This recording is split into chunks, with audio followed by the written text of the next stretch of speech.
Nalungkot ang mga netizens nang makita ang dating engaged couple na si Sam Milby at Miss Universe 2018 Catriona Gray na hindi magkatabing nakaupo sa isang flight. Noong November 5, 2024, nagpost ang Cornerstone Entertainment sa kanilang Instagram account ng larawan kung saan makikita ang halos lahat ng kanilang prime artists. Sabi sa caption, "Flight mode, on, hey Canada, you're in for a treat." Matapos ang tagumpay ng kanilang US tour noong nakaraang taon, magdadala ang Cornerstone Entertainment ng isang all-star lineup ng Filipino talent sa Canada para sa isang hindi malilimutang pagtatanghal. Kaagad napansin ng netizens na hindi magkatabi sa upuan sina Catriona at Sam. Sabi ng isang netizen, di na sila magkatabi sa seats kat Sam. Sagot ng isang netizen, yes.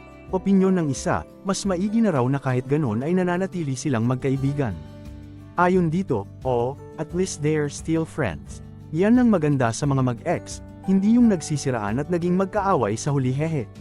Komento ng isa pa, nakakasadlang Kat Sam no more, their US concert last year was a huge success with of course konting kilig from Kat Sam, broken heart emoji, moving on. For sure my fellow Philcans will have a blast with this CS All-Star concert and for Sam's solo performance this time. Noong February 8, 2024, napabalitang break na sina Catriona at Sam nang mapansin ng mapanuring netizens na hindi nasuot ng dating Miss Universe ang kanyang engagement ring.